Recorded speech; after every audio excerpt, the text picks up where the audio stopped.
Good evening, everybody. Welcome to KUMBTV's live transfer deadline day show. We are going to be joining you, or hopefully you're going to be joining us for the. I told you I should have written this down, Chris. You're going to be joining us hopefully for the next hour and a half while we take you through the remainder of the transfer window. It's not been quite as busy as we were hoping today from a West Ham perspective, but we're going to take you through what's happened anyway in due course. Before we do that, I'd like you to introduce you to my fellow hosts here this evening. 5 of us on the stream as it is right now, and we're hoping to get 1 or 2 more on in due course. More about that in a minute. I'm joined by Chris and Rio and Nick, and up there in the circle, kind of somewhere over there in the top. It's difficult doing this backwards, but oh, Pinky. He's up there. It's Pinky up in the top corner because we've had a few technical difficulties again. But he's it's kind of like you're a bit like the sun in Teletubbies, I guess. What I was thinking. I was thinking, look, I was going to place us all. Which Teletubbies are we? I mean, there's 4 of those as well, isn't it? It's almost perfect. But you got Pinky anyway. Yeah, you're very brave when you're 200 miles away and the land that time forgot. Get on with it. Anyway, yes, let's get cracking. 8 signings so far for West Ham. We thought there might be 1 or 2 more today. Hasn't quite worked out that way. No one in, and I believe, gentlemen, no one out so far. Who shall I come to first? Right, let's sort of start from the top and work our way down. Pinky, you surprised that there's been nothing happening today? Yes and no. I think you put today into the we'll see what's left, and if we fancy it, we'll have it category. It's the trolley dash day, isn't it, of the window. Everyone's going around, seeing what gaps they've got, and if they can get deals done, they do them. Unusually for us, we've got the bulk of our work done well in advance, which I think is a good sign. I'm still holding out hope that we'll get another striker or forward of some description in before the deadline slams shut in, 90 minutes or so. Yeah. I'd like to think that there might be almost some kind of pre-deal done with Chelsea, whereby at 5 to whatever it is, we bring Brozier in on loan. Thank you very much. And because as soon as Chelsea signal, they will let him out. The Chelsea chairman's phone will be ringing red hot. Villa would have him. Everton would take him all day long. I'm sure Fulham would even go in with some kind of a bid. So there's a number of clubs would say if Brozier's available on loan, they'd all come in, and it'll be who pays the most of the loan fee. But so I'd like to think maybe a 5 to 11 last minute. We're at the checkout, they're closing the store, and we just sneak in and just get that 1 extra player. Personally, I think we're a midfielder short, and that will come back to haunt us in due course. But not bad thus far. Okay, well, I'll tell you what, we'll run through the signings in due course because it doesn't look like there's going to be an awful lot happening. So I guess we'll have to find something to fill the next 90 minutes with. But Nick, talk of Bednarek earlier in the day, Harris and Ashby possibly going it. Chaleta Sarr, I think, Chris, I've pronounced that correctly. Is that right? Chaleta Sarr? I usually let the other 2 tell me. So yeah. I know you've had this conversation, which is why I came to you on that one. But from Marseille, didn't happen, Nick. But are you still sort of hoping that there's something going on? At West Ham Towers in the background, right? Help me out here. Elucidate. I think it's a mouthful of Maxwell Cornetto's got in there. That's the problem. Right, say that again. What? I was eating ice cream. Defenders. Bednarek was going to come. Well, let's kind of wind this back a bit. This sort of all started with the news that Craig Dawson was going, wasn't it? We understand that Craig is asked to move to a club closer to where his family based. And Wolves put in a bid of about 6 million, which we understand was on the table and left there while West Ham were looking for a replacement. It hasn't happened. Bednarek's gone to Villa. Chaleta Sarr, I'm not sure where he's gone. Is he at Fulham, Southampton? Southampton. Not quite sure. He's gone to Southampton. I think so neither of those have come off. So, Nick, it looks like nothing's happening. What do you think about the prospect? I'll change the question completely now. What do you think about the prospect of keeping Dawson? And how do you think he's going to, be, given that he was hoping to leave the club? How's that going to work out for us? I think that he's professional enough to have understood that if we can get someone in, we'll let him go. That's not happened, and I don't think it's a real case of we haven't tried to get anyone in. And he's going to have to wait. What? We ain't going to have to wait long, is he? When does the window open? 1st of January again. He's only got 3 months. Not wanting to sound harsh, but kind of welcome to the real world. That's what it usually is in most, which is why you have to serve a notice in real life, to let people get in your replacement before you go. So that's not meant harsh, but he's got 3 months to wait before he can move. We've got 3 months to tap someone up, basically. Yeah. Okay. Going to say some hellos to some of the guys joining us live on the stream. Steve Law, Steve Palmer, Tim from the States American Hammers. Good to see you, fellas. Before we move on, we were hoping to actually do something a little bit different tonight, and perhaps get one or two of you guys, the viewers, on the stream now, just to gauge your views of the transfer window. If anyone's interested in doing that and popping on for a couple of minutes, we can find you a little space up there somewhere in the corner. It's all right. There's plenty of room. We'd love to get you on and hear your views of West Ham's transfer business. So if anyone would like to get involved, only for a couple of minutes, just come on. We'll ask you a couple of questions. Can you just drop me an email, editor@kumb.com, and I will send you the link to get involved if you'd like to do that. We'd very much like to have you on. So once again, if there's one or two of you watching who'd like to get involved, send an email to me at editor, editor, @kumb.com, and I'll fire the link over for you so you can jump on. You don't have to be on video. We can just have your audio if you'd prefer not to be seen. If you're in bed or doing something even worse, that means you don't want to have it all exposed on YouTube. But we'd love to get your thoughts anyway. So once again, editor@kumb.com, drop me an email and we'll get you on if we can. Rio. Elsie's not going to come on, so we know we're safe on that respect. Who's that? Who's not coming on? Elsie. Oh, Elsie. Yes. We're going to get him on at some point. Rio, Harrison Ashby looked like he was on his way to Newcastle earlier today. Again, this was kind of contingent on us being able to get another player or two in. Couple of bids we made. Again, nothing's really come off Aina. I think is how you pronounce his name. Torino, the former Chelsea lad, comes from Hornchurch. Bid rejected, 4 million. So Ashby's been told he's got to stay. What do you make of all that? Do you think that's Ashby looking for first team football?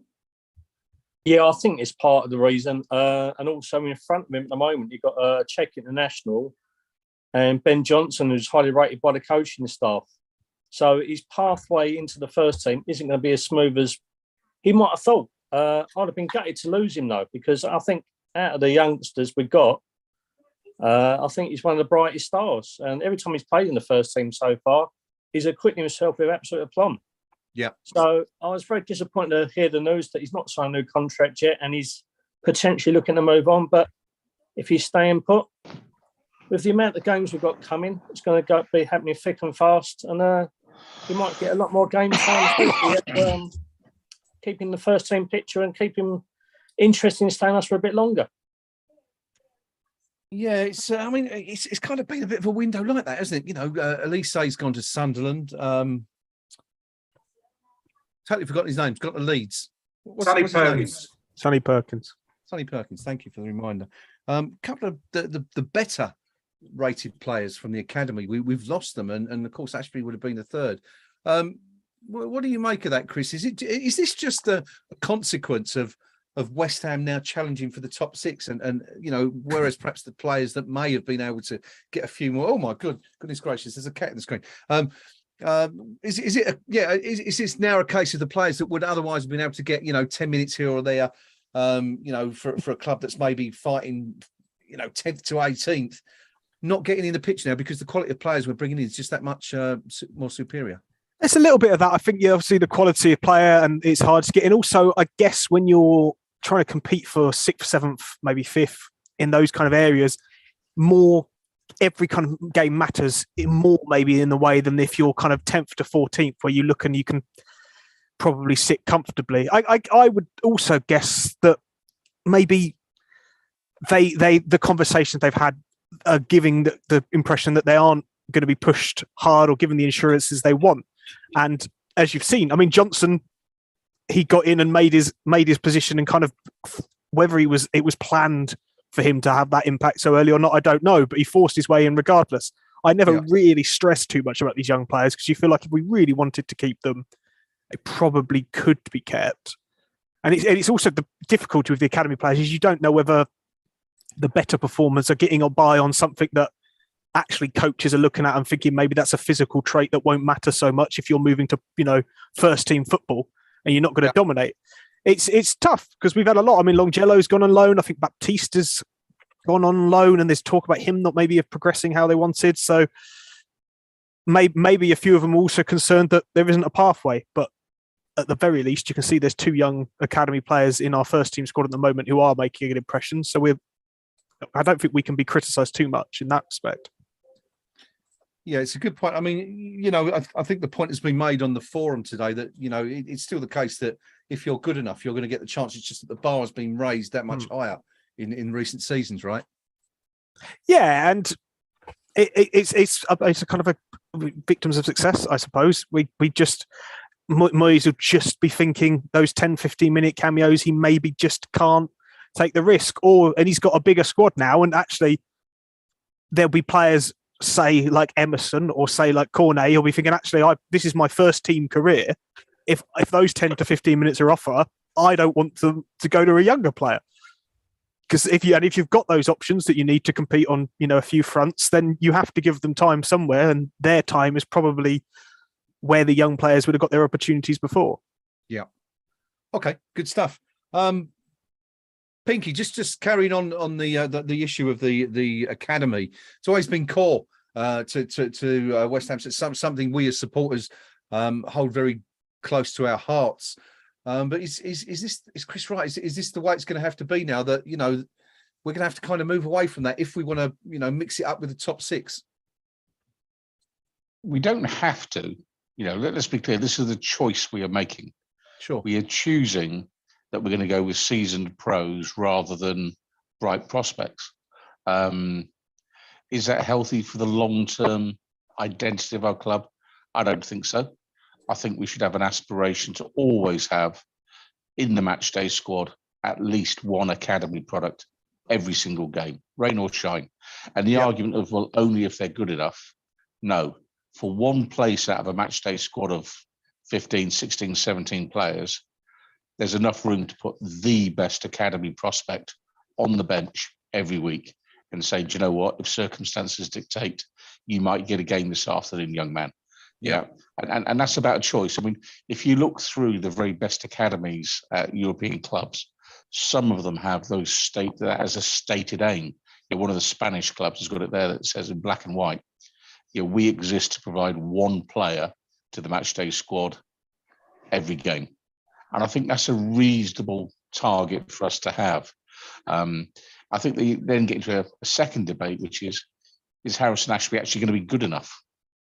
And you look at it and go, fullback, key position in the team these days.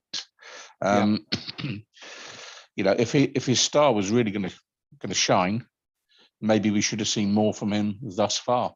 And this debate didn't occur about Wayne Rooney when he was 17, did it? David Moyes, thank you very much. You're in my first team, young man, because you are good enough. 16 minutes, really. Yeah. So when you are that good, you get a nod. When there's doubts, then managers generally, let's not forget managers, their average tenure is about 90 games, top flight managers.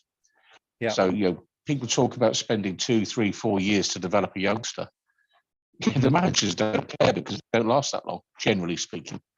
So it's a different one. I would prefer us to have one youth, one academy product in the match every single game. I think that's important for us as West Ham.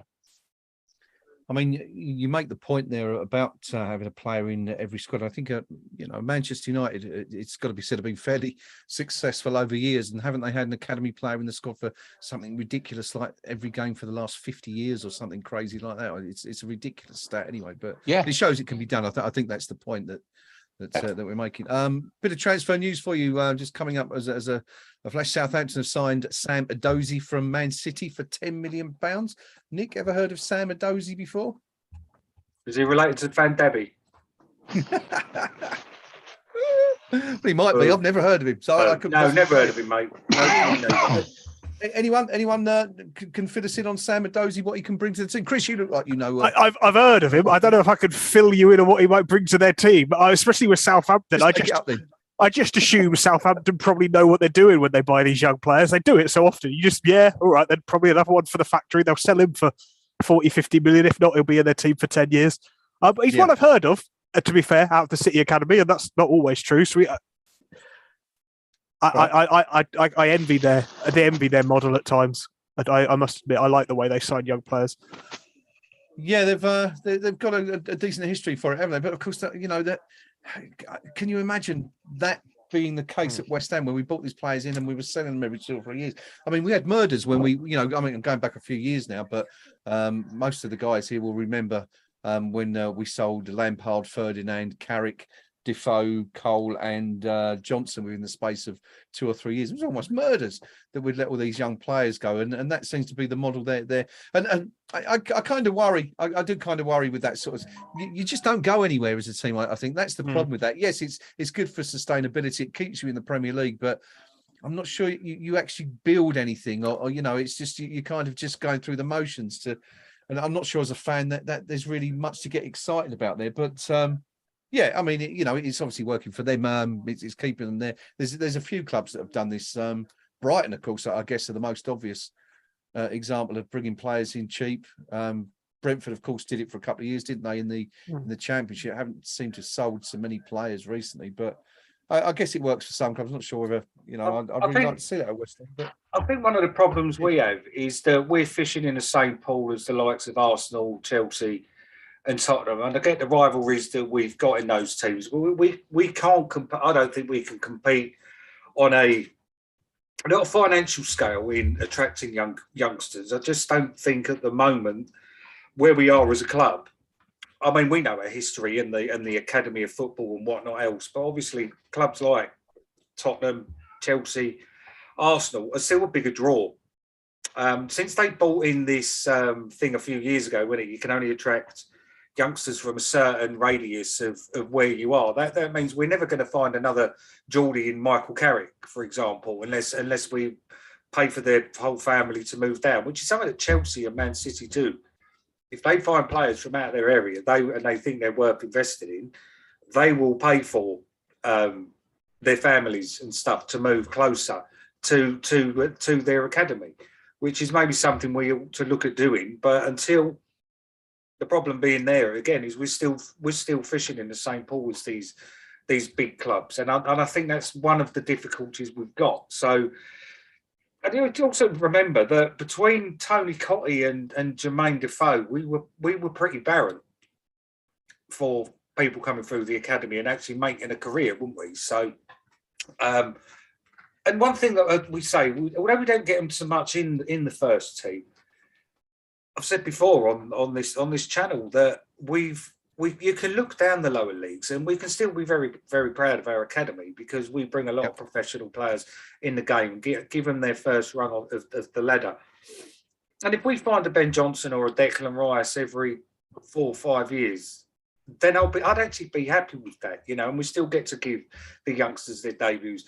The dynamic has changed where they want to jump in the first team straight away, and I think that's what Pinky said. If we're down near the bottom of the table or mid-table, then give them the opportunity. But now we're needing to produce players for a club with top 6, top 4 aspirations, rather than a club that's trying to, that's trying to stay in the league. And I think that maybe people like Perkins and Ashby have actually been victims of our success. Right. Okay. Good stuff. Well. yeah, just to reiterate for those of you that are joining us on the live stream now and haven't, I'm sure there's some of you that haven't seen what's going on. Most of you will be aware that we've signed no one on transfer deadline day. Signed all these players before, expecting or hoping one or two might come in right at the death, but nothing so far. No move for Breuer. The move for Bednarak fell down earlier in the day, and one or two others. Nothing really happening at the moment. But I'm going to go back. Well, I want to go back and take a look at the players we have signed so far. Before I do that, let me just remind you that we are looking for one or two of you to hopefully come and join us on the stream. If you're watching at home on YouTube, we'd love to get you involved and just hear your thoughts on the players that we've signed and how you think West Ham have done with regards to their business this year. If you would like to come on, as I say, you can come on, you just drop your video on and we'll give you a little box somewhere on the screen, or you can just come on as audio. Just drop us an email to editor@kumb.com. That's editor@kumb.com. And we'll send you the link so we can get you on the stream so you can share your thoughts directly with us. Be great to get one or two of you on if you can. Right, let's roll the clock back. It seems an awful long time ago now. Naif Aguerd came in from Rennes, £28 million signing, 5-year contract, Chris. Looked like he was going to be the mainstay of our new look defence. And then in typical West Ham fashion, it all went tits up at Rangers. Yeah, I mean, I suppose one thing you can say we've done that we probably wouldn't have done in the past is absolutely sort it out and get replacements in by the time we've needed them. So, I mean, a little bit unfortunately for Thilo that he was rushed into things against Brighton, and I think that probably explains a little bit of the performance where he wasn't quite consistent with it. I think the Aguerd signing, you know, I've spent the last year with Jack and Cal explaining things to me, talking about targets, talking about what we need here and there, and he fits everything they wanted from a left-sided centre-back, really. And I think it's what is interesting is he looks like he could fit in a 4-4 or 4-man defence or a 5-man defence or 3-man in that left channel as well. So his passing figures are really, really good. He's got a step of speed. He's good in the air. He's a threat from corners as well. He's just really seemingly an Ogbonna upgrade with kind of all of the things that Ogbonna's really good at, just kind of upgrade a little bit. But it's the passing at the back, which people have noticed. Even in Kera's few games, that ability to pass from defence has improved a ridiculous amount, and it's helped us a lot. And that's what Aguerd is, something else Aguerd would bring as well. I mean, that Nick and I were doing the stream obviously last night for the Tottenham game, and the opportunity that Antonio had, we hit the post. That pass from Kera, where I think everyone's expecting to just pass the ball back to Fabianski, and he just turns and on the sixpence and fed. Was it Fornals? I think he played the ball to, wasn't it? Who played it in, and it was just wonderful to see. We'll come to him in a minute because he's also another very important player. Yeah, actually, talking about tactics, I'm looking forward to getting Jack on hopefully in a little bit if he can spare 10 minutes a bit later on in the show to explain how we're going to utilise the new players, because we've obviously got a lot of options now. That was the first player anyway. Jack, there's Jack. Just talking about Jack, if you want to jump on. I'm not sure if I've given you the. Has Jack got access? I don't think he's got access to the link, Chris. Would you mind sending it? I'll send it on. I'll look after me, little love. All right. So if we can hopefully get Jack on to explain how he thinks we're going to utilise these new players. Anyway, player number 1 was Naif Aguerd. Player number 2 coming in was he was actually someone coming in. He's someone who was here last season. Pinky, a player that didn't really get an awful lot of exposure. Played the European games, but that was Alphonse Areola, the goalkeeper, converting that loan deal to a permanent signing. Again, another 5-year contract, and we believe we paid about £8 million for him. The first of a couple of players coming in from Paris Saint-Germain. Was that a good deal for West Ham? Yeah, I think so. I think he's a reasonably dependable keeper. You know, he's proven to be considerably better than Roberto, and a player of that ilk. But you only notice your keepers when they make howlers. Thus far, he hasn't made any howlers. He and Fabianski. I mean, I think Moyes is playing a blinder there. He's making it very clear that Fabianski remains number 1 at the moment, and he'll do that until Fabianski drops a clanger. Because the thing with keepers is you can't put them in and out of the team like you would an outfield player, because the confidence is such a key aspect of what they're doing. So I think we've got one for the future in Areola. I think really he'll play the cups and what have you. Personally, I'll stick Areola in as first choice now. Would be my call. The problem being, as soon as you've done that, as soon as you've sounded the death knell for Fabianski, who knows what that could do to his form and what have you? And does he train as hard? Does he keep as professional? So difficult one for Moyes. But I'm happy with Areola as a keeper. You know, Okay. it's fine. Good stuff. Can we let's have a show of hands actually. If we had to choose our first choice goalkeeper for the rest of the season, let's see how we go. We're going to have a 3-2 minimum, but who's going to go for Fabianski's first choice? Hands up, anybody? This is unfair because there should be caveats to it. Because this might surprise you that I'm saying yes. Yeah, I mean, I'm just kind of he's the man with the shirt, and I don't think there's a massive difference between the two. So until otherwise. Okay, Now, Jack, we'll get you on in just a second. By the way, I can see you in the room. We'll put you in just a minute. Sorry, Nick. I've advocated for Fabianski to be dropped last season. He hasn't been dropped, and I agree with Pinky that he has to. It wouldn't be good man management if for no reason he gets dropped now.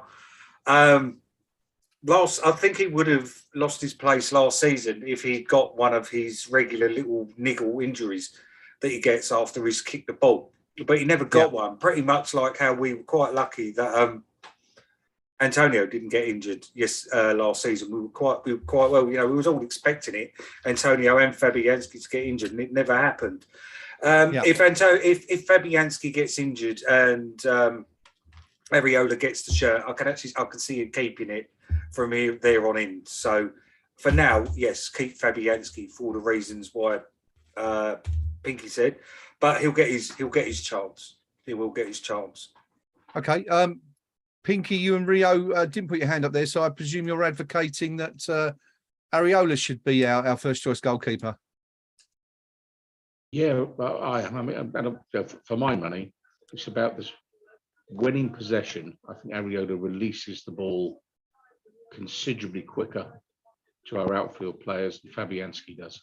I think Fabianski gives 5 or 6 seconds every single time to the opposition to drop back into shape, which is, you know, it kills us. I think Areola releases the ball faster.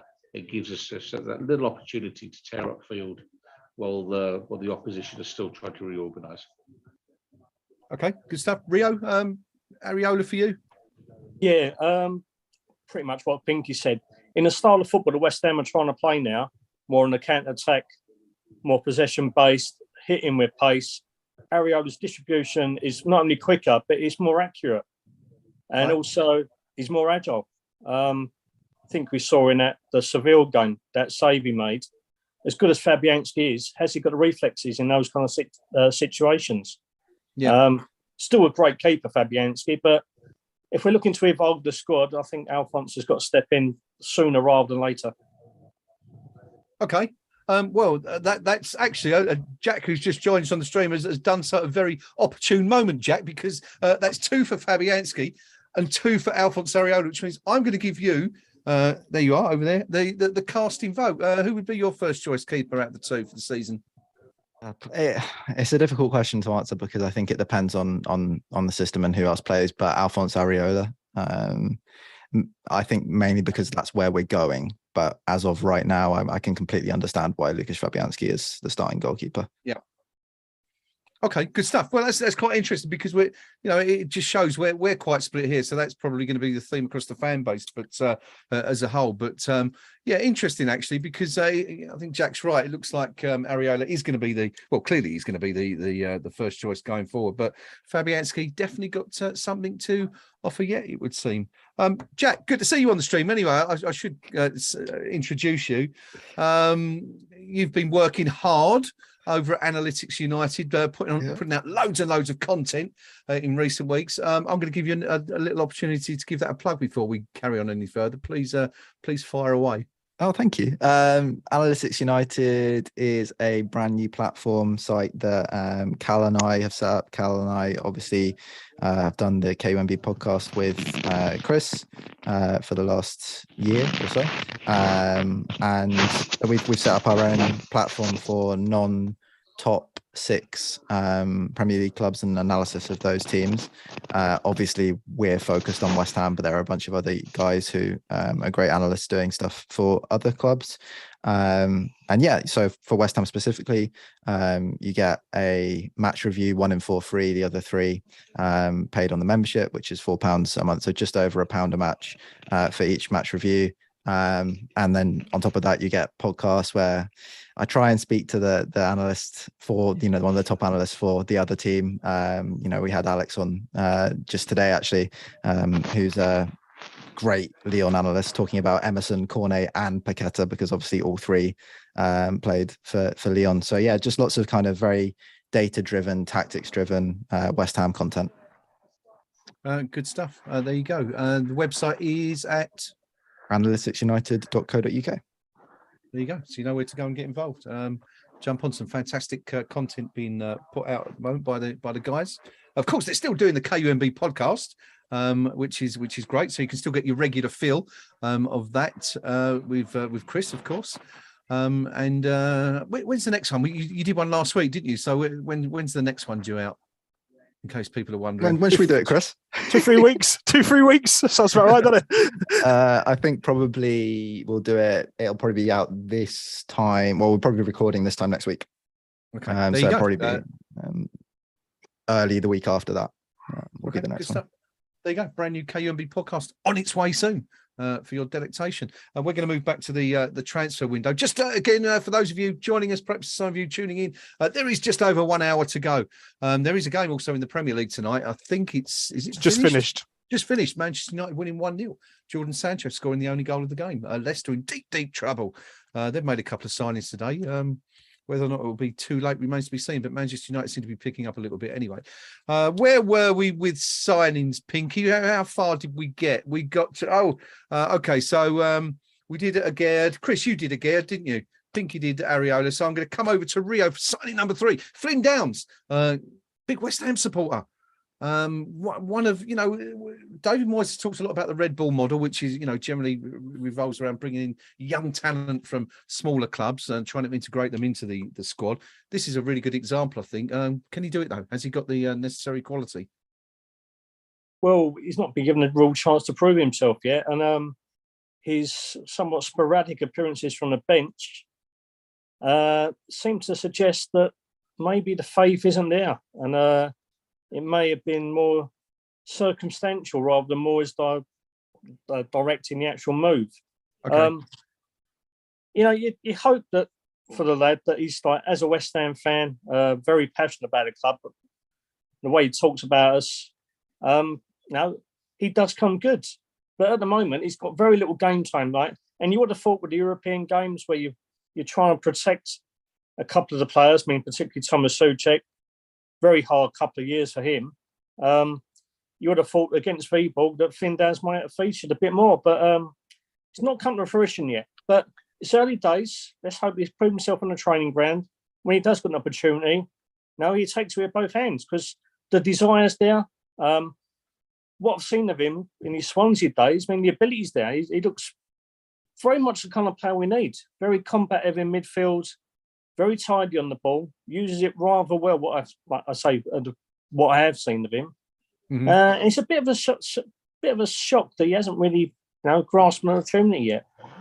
So, yeah, whose shirt's he taking? But there's a lot of rumours going on about what people are seeing on the training ground, not being that impressed. So, bit of a cloudy day for him at the moment. Pinky? Yeah, whose shirt's he taking? The reality is this season, the genuine competitive fixtures are coming at us thick and fast.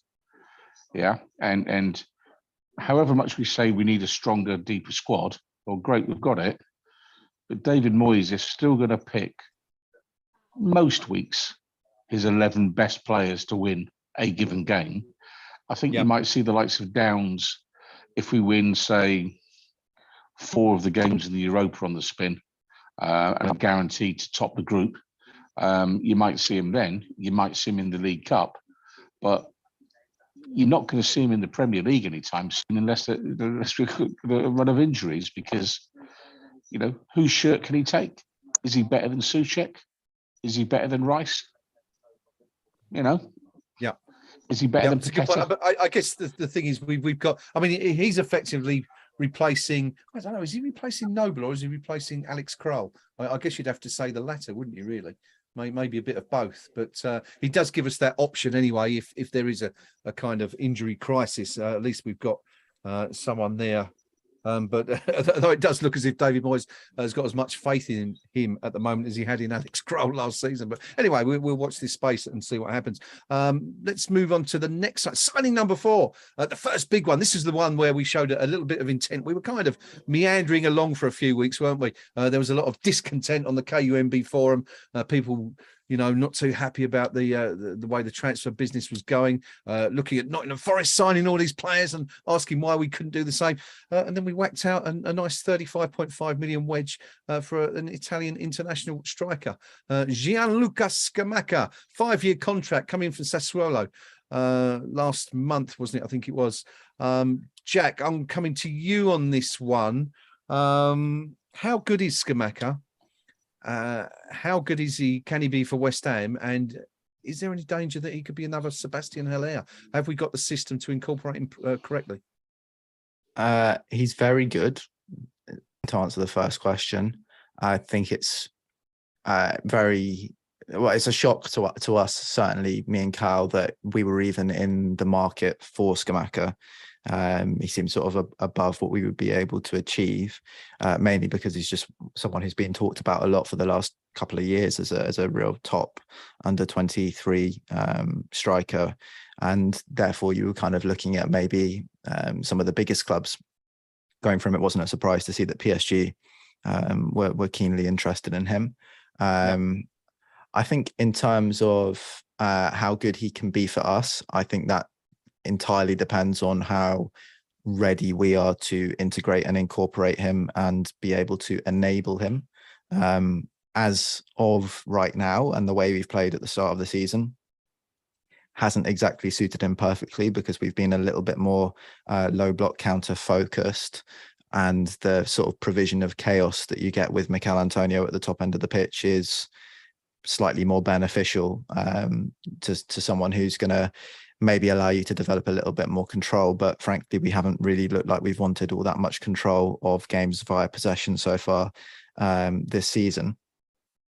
And then in terms of if he's going to be another Sebastian Haller, I don't think so. I think the key thing this time with Paqueta, with Scamacca, is the club has to take a slightly more financial view of those players and see them as assets, not just as kind of hopeful options that could maybe elevate the team, because you hope that these players will come in and be a great success for us, but we have to protect I think the asset a little bit better than we have done previously with some of the big names that we've signed, and maybe take a slightly more I don't know, like we have done with Vlasic, I guess, in a way, be a little bit quicker and a bit more cutthroat to say this isn't working out. Let's not let this stagnate for too long so that the value completely disappears, and organise a loan if needs be. But I think that has improved already, and I also think that the level that these two players are at is slightly higher, and then also they're slightly younger. So there's a little bit more time and a little bit more development yet to go. I love the way you described the inclusion of Antonio and the team as chaotic or chaos. Which I think is quite fitting, actually. We've seen that quite a lot. But you stressed there that possession was important for a team that's incorporating someone like Scamacca. He's not that Antonio-like figure, is he? Where he's thrown himself into duels and scrapping for the ball like Antonio is. There's a little bit more finesse about him. Clearly a decent finisher. What players that we have introduced are going to be able to bring the best out of him, or have we already got those players at the club? Players that will be able to get the best out of him. Lucas Paqueta is a great signing to enable him, because I think the best way that we can play is not necessarily to be 100% possession dominant, but to be more focused on counter pressing, and having someone who is incredibly effective off the ball and then able to play forwards and accurately as soon as they win the ball is kind of perfect for Scamacca, because effectively what you can do is affect the press in terms of actually going into tackles and winning the ball back with players like Paqueta, Bowen, Fornals, and have Scamacca more central, operating as a presser on the central centre back and maybe the goalkeeper. And then when the turnover does happen, he's going to be in the right place to receive a pass and take a shot straight away. So I think Paqueta is a very good player for enabling that. I think Agurd is a very good player for enabling that, because he provides the cover and allows a higher defensive line. And I think Declan Rice, in terms of mopping up anything that comes out of first phase and into second phase, is vital for being able to enable that. I also think in time, Jared Bowen will be able to develop a very strong relationship with him. As of right now, it's just the inverse movement that you need from Scamacca. So Berardi often came to the ball with Sassuolo, so he's used to receiving and playing to what would be the team he's playing for, the right flank. So back to goal, playing to his left. And that's going to be the other way around with West Ham. He's going to want to find Fornals with that pass, because Bowen's going to be the player going beyond. It's just completely the opposite way of kind of moving your body when you first receive the ball. And what you've seen so far, and I think you see it in the Villa game, there's quite a few good examples, is him receiving the ball, looking for that option to his left, which would be the right flank. Bowen's already made the run and he ends up passing back to Soufal, and then you just end up back in first phase because the chance is already gone. So it's just a slight adaptation from him, and I'm sure that will come in time. Okay, excellent, good stuff. Okay, Scamacca was signing number 4 for the first team. We did, of course, by this time we'd already signed young Patrick Kelly from Coleraine on a 3-year contract, but we will leave him out of this conversation because he's very much one for the future. Next signing that came in, Pinky, someone I really enjoyed watching last year, and I always looked at him when he was playing at Turf Moor. I thought he could really do it at West Ham. A really sort of West Ham type player was Maxwell Cornet. Obviously, another one of the triumvirate of ex-Lyon players that we've signed. 17.5 million. I think we triggered the release clause that he had. 5-year contract he's got here. We haven't really seen the best of him. In fact, we haven't seen him at all, have we? In the last 2 games, he's not come off the bench. But what are your views on him? Do you think he's a player that can really do it, West Ham? Or do you think we've got another Matt Jarvis on our hands? I think he's been, maybe I'm reading it wrong, but I think he's been taught a very harsh lesson by David Moyes. You miss an absolute sitter against Viborg, you can repent on that heinous error on the bench for a couple of games, young man. I think sometimes the fees create the wrong impressions about players. It's 50 million therefore is better than the 17 million or whatever it may be. The reality is he shone for Burnley. So if you shine in a poor team, you must have something. But one of the great things that this window's shown up for us is a squad that's been good enough, albeit a small squad, to finish 6th, then 7th, and the Europa semi-final. How difficult it is to acquire players who can demonstrably improve us and get into our first team within our kind of budget. And if you're spending £17 million on a player, it's probably more of a stock player that you're going to use as the backup rather than the leading light. The money that we've invested in Paqueta he's starting every week. Let's be honest, when he's up to speed, he's getting picked every single week.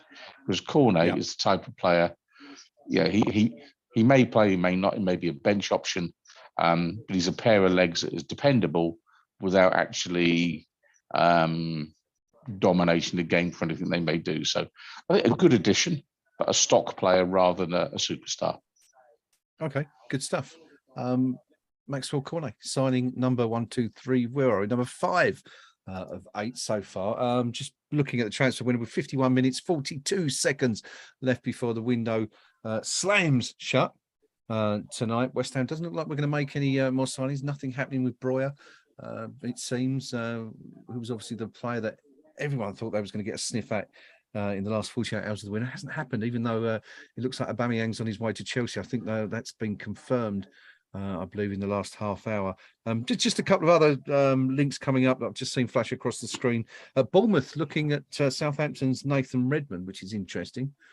Not a lot of love lost between those two clubs, but Bournemouth looking to sign the former Norwich man who's been at Southampton for a few years. Dubravka's signing has been confirmed at Man U, and Ainsley Maitland-Niles has signed for someone. Someone fill me in. Who's he joined? Is it Southampton? Southampton. It was Southampton. He's completed the move to another one, of course, that was tentatively linked with West Ham in the past week or so. Signing number 6. This is an interesting one, Nick. Coming to you for this one. And I know you're a big fan. You are a very, very big fan of his. Thilo Kehrer. Yes. PSG signed for around £12 million on a 4-year contract with an option for, is it 1 or 2 years? Not sure, but there is an option for an additional year or two there. Possibly the player that David Moyes has used most, probably more out of necessity than desire. But he's come in, he's given away a penalty, he's scored an own goal in his first 2 home games, yet he's been pretty damn magnificent overall. Oh, he has. And I said on Wednesday, forgot what bloody days. It's only yesterday, wasn't it? I think he might even well turn out to be pound for pound the best signing this season. He's got something about him. He's so calm and composed on the ball. He's always he looks for the forward pass. Now, I know we've signed him as a centre back. Now, at the end of the day, we're going to be, when we've got everyone fit and firing, we have got a very, very strong back line in centre backs.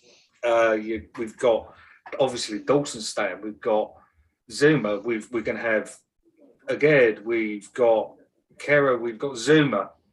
I'm noticing on the comments a lot of people saying we need a right back, we need a right back. We've got a right back. We've got the German international right back that's got 20-something caps for Germany at right back. I'm not fussed whatsoever that we've not signed a right back, because who are we going to be playing in as centre back when everyone's fit? We've got potentially an extremely good back line. Emerson and Cresswell over on the left, Kufal, Kehrer that can play on the right. Then you've got the super utilitarian Johnson that can play on the left or the right. I've not known West Ham have such an abundance of not just players, but talented players on that back line. And I think we've got no worries about Kehrer, about the right back position, because I think when everyone's fit, that's where he's going to play. It would appear, however, that 1 or 2 people at the club might disagree with you. Hence the links that we've seen in the last week for additional right backs, and again today, the bid turned down for the lad from Torino. Why do you think that is? I mean, because you're right. I mean, Johnson can play there, Kehrer can play there. Soufal obviously is our regular. It looks like we've got options. So why are they looking for someone else? I think maybe as a replacement for, dare I say, Kufal. He's to me, Kufal is a Craig Dawson of right backs. He's no nonsense, but I don't think he's particularly. He's obviously not blessed with pace. Coming into the season, he's going to be the wrong side of 30. Getting a right back in now that we can bed in the team ready for next season. If there's one available, yeah, do it. I don't think it's a position. Yeah, the club were looking at right backs, but let's be honest. It's what was it we were looking at today? A £4.5 million right back. If we wanted him, we'd get him because we'd up the price. That's peanuts in today's market. So are we really that desperate for a right back that we're walking away from a £4.5 million right back? That's that's the way I look at it. Yeah, I'm not sure. It seemed a strange move to me anyway. I'm not quite sure why we were looking at an extra player there, but I'm sure we'll find out in due course. Now, before we move on to our next player, I'm going to go through the team one at a time. It looks like we're going to be blessed with, is it 5 centre halves? Ogbonna, Agea, Kehrer, Zuma, and Dawson. It would appear that Craig Dawson's going to be here. So we've got five. Got almost well, it is a five-a-side team of centre halves. I want you to tell me who your ideal pairing is if you had to choose two. I'll start at the top. Pinky, I'll come to you first. Who's your ideal central defence pairing, assuming all are fit and everyone's ready to go? Okay, well, let's just torpedo the pairing, shall we? Because I'm not having you telling me whether I'm going two or three. No. So Hang on. No. For the purposes of this specific argument, I just want you to give me two. I know where you're going. I know where you're going with this, and you're absolutely right. We have got the opportunity to play a 3 or a 5 now. So, but just give me two, just for the purpose of this. Give me two. But it's a false argument because I believe That's my argument. the manager has specifically signed Agard and Kera to sit either side of Zuma. All right. Okay. All right. I'll put it this way then. Who's your two that are going to sit either side of Zuma? It's Agard and Kera. Because I think they'll both have enough pace to make good recovery challenges. I think they will both send long raking passes forward that'll take out 4 or 5 players for the opposition. I think they're the players that will give us an attacking forward movement. If I had to pick just 2 players at the back, as because you're old fashioned and it has to be a pair of centre backs because that's what you played. They're the 2 I'm going with. I could live without Zuma. Yeah. No Zuma. Yeah. Okay. I want 2 quick centre backs, which I know creates other problems because I think the comment from Mr. Moyes was he signed a midget. Which I thought was a bit harsh on Kera, but well, what is he? 6'1", isn't he? Yeah, but I mean, he's just he's no Steve Potts anyway. I mean, that's fair to say. 5'10". Moyes would step on me. but the point I'm making really is there's more than one way to play the game. Yes. And you don't have to have centre backs that are 6'4" and 14 stone. And the old argument, well, this is the Premier League and blah blah blah blah blah. Yeah. Maybe you want to play a different kind of game, And so for me, I think he's deliberately gone out and got. I just think with Kera, he can't believe his luck. I genuinely feel that. I think we've got a Rolls Royce of a player there for 10 million quid, and I think he's just laughing his head off, going, "We've absolutely mugged PSG for that." Agard's probably the bigger gamble of the 2. Yeah. But we're watching Zuma play on one leg, game after game. Yeah. I'm more mobile, sitting in the stand. Yes, he's almost. I mean, we almost. Yeah, he's not entirely fit, is he? Okay, thanks, Pinky. Nick, give me a 2, if you can. And we'll talk about 3 in a minute. We'll give you all the opportunities to do I'm not going to say it's play. I'm not going to talk about it as playing a 3. I'm just old-fashioned back 2. All fit. Oh God, it's a tricky one because I don't want to have to kick out Ogbonna. So no, I'm not going to kick out Ogbonna. I'd still stick with Ogbonna and Zuma until they're displaced. One of them's displaced from the team for whatever reason. They've not done anything wrong, and it'd be nice to see Ogbonna get probably sentimental more than anything because of Ogbonna's, what he's been through the last year or so, and to have him come back at 33, 34, and still be our first choice centre back would just be an amazing story, really. So going with my heart rather than my head. Okay, that's 1 vote each for 4 of the 5 defenders. Everton have completed the signing of James Garner from Manchester United for £15 million, I can tell you, with just over 42 minutes of the transfer window remaining. Rio, over to you. Give me a 2. Aguero and Carrera. It's because the way we're going to progress and attempt to play. Defenders are comfortable on the ball, accomplished defending, plenty of pace. This is the modern game. We've got to progress. We can't rely on big lumps anymore. And at the moment, Zuma's not exactly covered himself in glory, and again took a knock early yesterday and limped around for a little bit. So I'm a bit worried about his fitness at the moment. Yeah, but I think Aguero and Kera. Very interesting. Chris? I think Kerr is possibly better suited to a 3 than a 2. And I think the balance is slightly better. Zuma and the idea, at least I have, of Agard, mainly because of them two. So my feeling would be, if I was to take 2, it would be those two. I think Zuma's basic defending is possibly slightly overlooked because it's almost not boring. It's boring. He's not going to do a pass like Kerr did last night into the feet of Fornals, but he's probably a better defender. And certainly, if I was defending him in the last minute, I'd want Zuma in there, and I'd be a little bit more wary with Kerr. And it's there is the transition to English football as well, so you never know. I mean, I wouldn't be surprised to see Zuma and Agard at one point and make the odd game with Kerr at right back, considering he showed last night he can put in some good crosses. They were setting it back to him, and he's a lovely passer with both feet and lovely tempo with his passing as well. Hello. Yeah. Okay. I'd give my pick. Agard and Zuma for you. Last but not least, Jack, if we had to pick a 2, who are you going to go with, buddy? Well, it seems that everyone went against Zuma because of his fitness issues, but I'm pretty sure you asked if everyone's fully fit. So if everyone's fully fit, then I'm going Agard and Zuma, because a fully fit Zuma is a very, very good centre half. And similar reasoning as Chris beyond that. If you're playing a 2, then the balance of Agard and Zuma is really strong. I think you can play Agard and Kerr if you're playing against, Bournemouth, Forest, that portion of the league, and you're confident that you're going to dominate possession. But if you're going to be forced to drop into that low block that we like to and defend from crosses, I know who David Moyes would prefer to have alongside Agard, and I'm pretty sure Agard will be the number 1 centre back on that. So yeah, Agard and Zuma for me.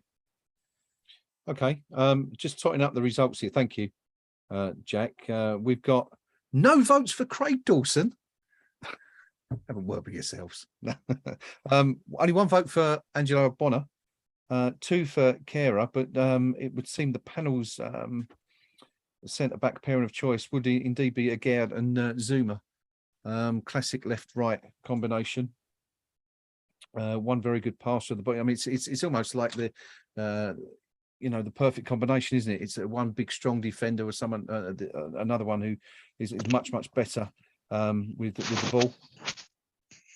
So, the point is, of course, that we've got plenty of options out there now. That's the key thing. But it's interesting to see that we've got so many options there that we can play. Jack, let me ask you very quickly, if I can, because I know you've done a lot of work on this. Looking at the squad we've got now, are you championing a 2 or a 3 at the back?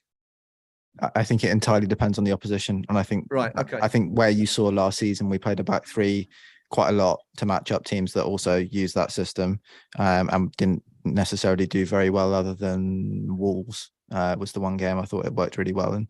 I think the whole point of what we've done is to enable that switch throughout the season quite comfortably and be able to be good in both shapes.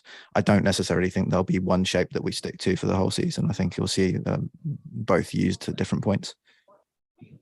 Interesting. Okay. We'll obviously find out very soon. But I mean, we've seen 2 different systems very much in one game at Villa, didn't we, on Sunday? A big change at half time there. Which seemed to work for us in that particular game anyway. Okay, moving on. 2 more. Now, have we got any more? 37 and a half minutes to go until the transfer window closes. No more signings coming through. Ghana was the last one. £15 million signing for Everton, who've splashed a bit of cash, haven't they, lately? But it doesn't seem to be paying off for them at the moment anyway. But that might have more to do with the manager than the playing squad. But who was next? Who did Kera? Nick, was that yourself? It was me. It was. So, Rhea, I'm going to come to you for signing number 7, 4-year contract, player from Chelsea. The left back, everyone was demanding. Get Cresswell out. That's what they've all been saying. Well, not all of us, but some of the fan base. Poor Aaron seems to be the fall guy. And we've always had one. I mean, ever since we've been doing this, going back to, I think it was Andy Impey was our first fall guy back in the late 90s. And we've had a few over the years. It actually quite often, frequently seems to be fullbacks, I think. But Kevin Nolan, another famous one. Matty Jarvis had it for a bit, didn't he? Andy Carroll, Carlton Cole even a bit, but we always seem as a fan base to have one player that we need to call out, and poor Aaron seems to be getting it in the neck at the moment. There was the left back. We got one in anyway. Also can play, as a wing back, which is gives us more options. But what's your view, Rio? Good deal for you? You happy with that signing? Very happy. It looked a bit sticky at the start, didn't it? Because there's rumours of his agent demanding unbelievable amounts of wages. Yeah. But obviously that got resolved. And let's face it, he's an Italian left back. 27 caps for Italy. You can't be a bad player. He didn't have a very good spell at Chelsea. But Chelsea's history, like recent history, is littered with players being bought on big money, not being a real opportunity to shine, and then farmed out. But did really well at Lyon last year. I think played 29 times for Lyon. Obviously, we come up against them. And, it's a more than adequate signing. I'm very happy with it. Is he, though, just an adequate signing? Or, I mean, there was talk of, who was the German left back at Hoffenheim? I forget his name. David Raum. Raum, that's it. Was one that was touted. He moved in the end, didn't he? Did he stay in the Bundesliga? Yeah. Leipzig, I think. Leipzig, yeah, he was quite keen to stay in Germany, wasn't he? There were one or two others, and then so there was almost like a little bit of disappointment, I think, when Emerson was signed. But what's the panels? Anyone disappointed that we sort of went for Emerson in the end, or are we all quite happy that stick a hand up if you got something you want to come in with on that? It'd be interesting to hear what Jack. I think it's the most underwhelming signing of the window, not because I think he's a bad player. I think he's a good player. I think he'll do fine for us. I just think that we seem to continually kick solving the blend of fullbacks down the road over and over and over again. And for me, particularly on that side, we've been crying out for someone younger who can step into that role long term after Aaron Cresswell stops being the first choice option. I still think this season Cresswell will be the first choice option with Emerson in there. So therefore, I think it's just another short-term backup fix in the same way that we had Masuaku for a long time as a backup. I would have really liked to have seen us sign a left back who can take that role on as a clear first teamer last summer. We didn't do it last summer. This summer, I would have really liked it, but then we left ourselves in a bind because we had to get rid of Masuaku as well. So we almost had to not replace both left backs, because I think Cresswell's fine for another year. You just wanted someone young in there who's going to take that maybe next year or the season after. I just think it would have been good to have signed someone in the under 23 bracket, especially given there were so many really good left backs in the under 23 bracket who moved this summer. Yeah. I mean, you covered most of those. You did that mammoth work, you and Callum, in January, didn't you, where you were going through the list of players, and there was quite a few fullbacks in. Who else do you think we missed out on? Well, we were looking at Ram last summer. We mentioned him in January and thought it might have been too late then, and then obviously the price went up dramatically over the course of the second half of the season. Borna Sosa was again someone we were looking at quite a while ago. Did he move in the end, Sosa? I don't think he has moved in the end. Purvis Estupinian was someone we picked out on January, wrote about on the site, and has moved to Brighton. I think he'll be very good for Brighton. Look good so far, hasn't he? In his first couple of appearances, he's done just a very, very good player. Miguel Gutierrez was a big miss at just 3 million to Girona from Real Madrid. Who would have been a really good option. A little bit of a lack of physicality, so not necessarily just surprised that we weren't so interested in him because he's a bit smaller. But I'm pretty certain he will play for Spain in the future, and not surprising to see City Football Group being the mammoth organisation that hoovers him up. And Sergio Gomez as well, I'd probably throw in as well as another quite a big miss. Someone we identified back in January who ended up moving and then got his move to City. Just lots of players. There are a few that didn't move in France, Bard, Truffert, and Merlin, who haven't moved, but all would have been good options as well. Yeah, I kind of got the feeling that wasn't a priority for David Moyes. I think he's got a lot more faith in Cresswell than some of our fan base have. Anyway, but Chris, you were going to come in there as well, I think. Yeah, I mean, I don't mind the argument of Sufficient almost getting in our backup for the next left back now. And I I think you can see almost in last night when he used him, he wanted someone he feels like he could use as a wing back in that system, and it didn't really work against Villa, and we gave a little bit too much impetus to let them thrive, as David Boyce put it. But I think he needed the option, and after a while, you have to look at what you can get, and I think there's a lot of it made sense. It's not glamorous, but actually, not all your signings need to be glamorous. Some of them need to make sure you've just got the options you need and the cover you need. Yeah. Pinky, did you want to come in there? Yeah, listen, with 31 minutes left, I'm calling the Emerson deal. It's part of the brochure deal. I'm telling you now. Yeah, we took a fullback we didn't really need off the Chelsea payroll to make sure we got brochure through the door at 1 minute to 11 tonight. Yeah, so forever and a day, part of the brochure deal. So don't go anywhere. Yeah, we're still hanging on. We're still Like hoping it's part going of the Carrick deal, yeah. Yes, It's the same principle. It's just waiting for that, and Idiger Johnson will be showing up about 5 minutes before, I'd imagine, as well. yes. I think Emerson's just a safe signing at the end of the day. He's not nothing fancy. We improved last night when he came on. It was good that Moyes spotted. Because they reacted to Bonner coming on, so they stuck on Richarlison, and twice he got roasted. And then he brought Emerson on, who then after that Richarlison didn't really get a sniff. I don't know. I think maybe we're because he's not played much for Chelsea. And bear in mind, a lot of good players actually don't play much for Chelsea. They've got the history's littered with it since the Russians took over. I don't know. Again, I think he might be a little surprise package. Again, Mug, if you're Italy's left back, a famously defensive team who don't concede a lot of goals, and we've got him playing for West Ham now. That can only be a good thing. I would say I would in many years gone past. If you said the most underwhelming signing was someone of the ilk of Emerson, that would have been incredible. So at least we've got to this place. It's a big step up from the likes of Harita Ilunga and players like that for sure. How many times did we sign Ilunga in the end? About 17. About 12, I think. No, about half the amount of times we got Carlton. Yeah. I mean, no, you're absolutely right. That's a really valid point. It's to be slightly disappointed with the signing of that caliber just shows how far we've come on. Really, a bit of transfer news for you as we're into the last half hour of the transfer window. Liverpool signed Arthur Milo in a loan deal from Juventus, and Southampton appear to have raided Man City's youth team again, taking Juan Lanos. I think that is for £6 million. Another player I'm not aware of. It looks like they've taken a Manchester City school bus hostage at this point.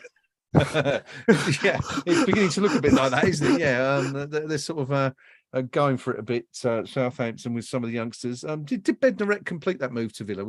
Did that go through? Do we know? Anybody? Let's see if I can find a confirmation. Let us know if you figure that one out. Just shout in. Just come in. And Epic Hashtime is telling us on the live stream that Bamba Dieng, who was on his way to Leeds and decided he didn't want to join Leeds and he was going to go to Nice in Liga. Apparently failed his medical in France, so he's not going to be going anywhere now after all that. So there you go. A player not on the move, despite having two options just 24 hours ago. That is terrible for him because he's like fifth choice option at Marseille, so he won't play at all. Not going to get a game. Not going to get a game at all. No, one of many they've been trying to get out there. But I'm not quite sure exactly. Epic, if you know exactly why he failed that, do let us know. But just failed. So he'll be staying at Marseille. Anyway, we're going to move on from possibly the least or one of the least impressive signings we've made, according to the panel, to I'd say almost certainly the most impressive. If all add-ons and bonuses are met, he will become the club's record signing at just under 52 million, I think it equates to, in pounds from euros. Initial payment up front at 36.7 million from West Ham, which means it's just below the 42.5 we paid for Sebastian Haller in 2019. But Chris, it falls upon you to Makes tell sense. us about the mighty Lucas Paqueta. I wish And, I what wish he you'd can let me bring to the record. club. I wish you'd let me record a podcast with Jack and Cal first, so I had some opinions to still.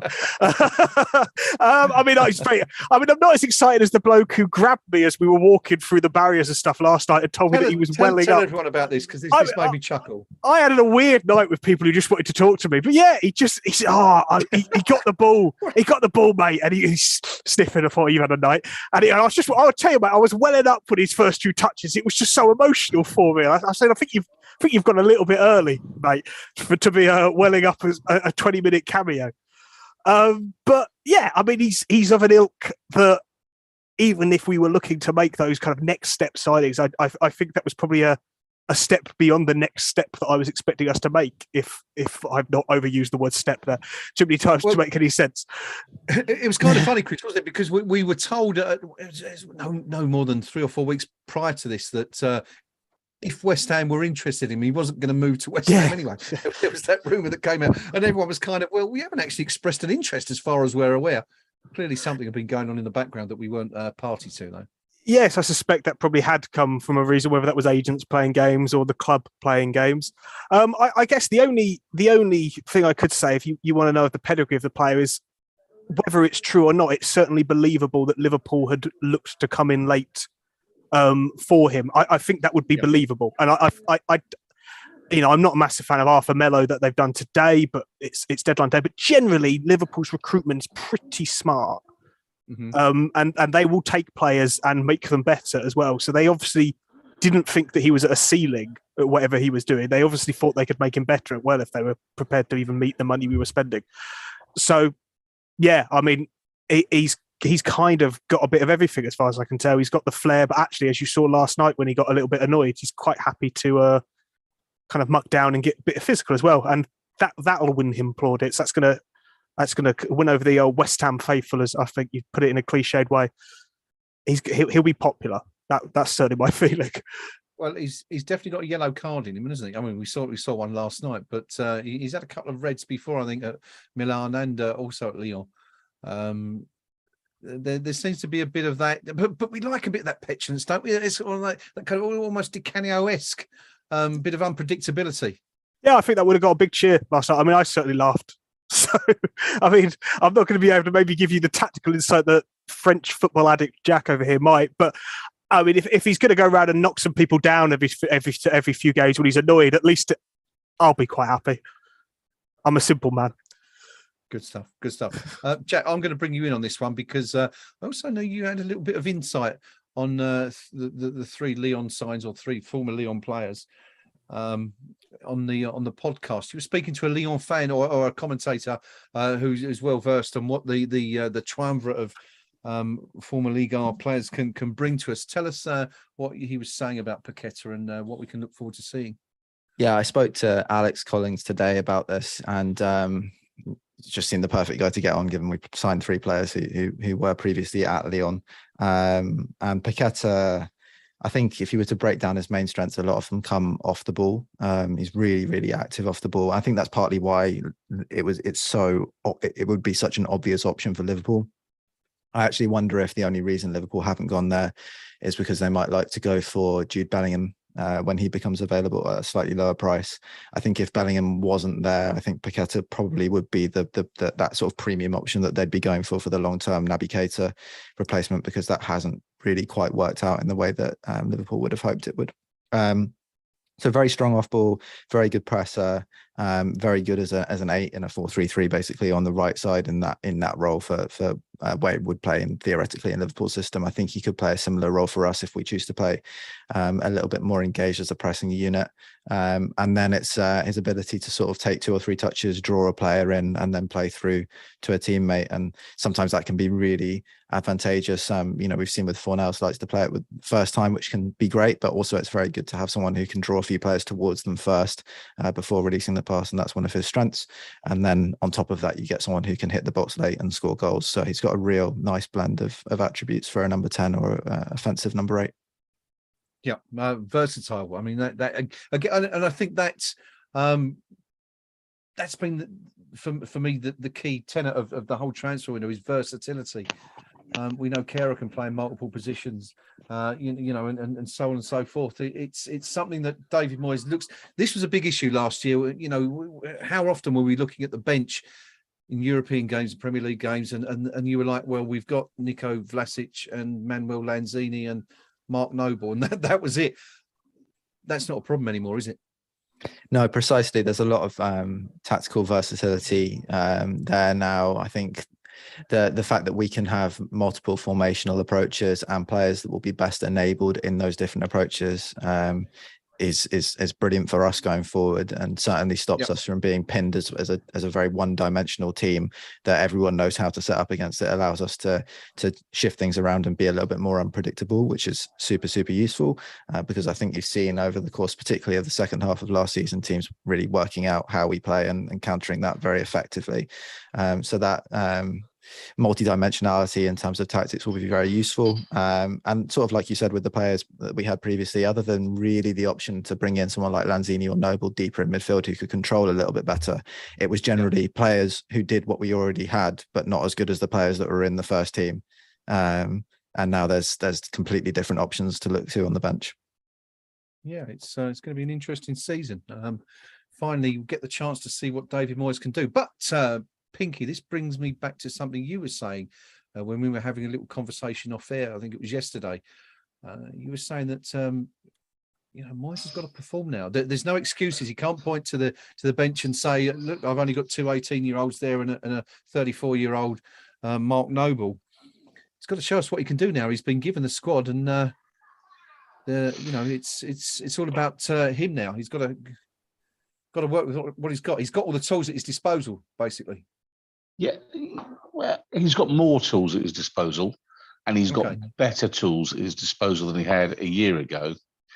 But he hasn't got the same toolbox as Pep Guardiola. So let's be clear. He's got better than what he had, but he hasn't got a squad that is as good as the very best.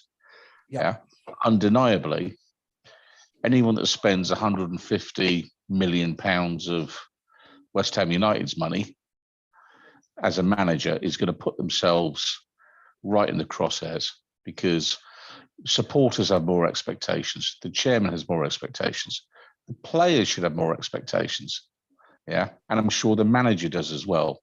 And you know, Moyes will be fine with that, in the sense of there's only two types of manager. You know, them that's been sacked and them that's going to be sacked. So, you know, none of them worry about the sack, because they're going to get it one day. Yeah. You know, that's just the brutal truth. For Moyes now, if we're saying, what's his target this year? What's his real objective? Well, he probably isn't going to catch Man City, if we're being honest. You know, if we're all, you know, everyone on this call, we're going, Man City are over the hills and far away. But I'm going to say something really quite outrageous now. Go on then. I don't think Chelsea are all that, and I know that's going to come back to bite me on the backside on Saturday. I don't think Manchester United are all that. Right. I think Arsenal have had the easiest start to a campaign that you could possibly imagine. Mm-hmm. I don't think Liverpool are as good this year as they were last year. Yep. I think they've got some issues in midfield. So what I'm saying here is, if I was David Sullivan, which thank the Lord and all that, I might be saying to David Moyes, you keep talking top six, top four, and win a trophy. Because is this the year? Is this the year we can win one? Raise the bar. Still alive. Sorry? Barely. I'm still alive. We're not winning a trophy. I've consigned myself to it. You have to hope I go young if you want to see something again. Right. One of the things that absolutely grinds my gears as a West Ham United supporter, yes, is knowing our place, tugging the forelock, doffing our cap. You know, we're just plucky little West Ham. We're lucky to be here. Do me a favour. We're a huge football club, and the manager was caught on camera. Was caught on camera in a press conference correcting a journo who described Tottenham as a bigger club, and David Moyes corrected him instantly and said, "Stop you right there. We're as big as Tottenham." So I like Tottenham that. have been, Yeah, that was good to hear. yeah. So they're being And you knew it'd talked be about. winding their fans up as well, which is possibly the best thing about it. But Even better. But yeah. But the point is, everyone has been telling us for the last month how Tottenham are going to breeze into the top 4 this year. Uh-huh. I don't think they've got any more right to a top 4 spot than West Ham United with the signings we've just made. Yes, we'll need a bit of luck. Yes, we'll need the rub of the green now and again, as everybody else gets.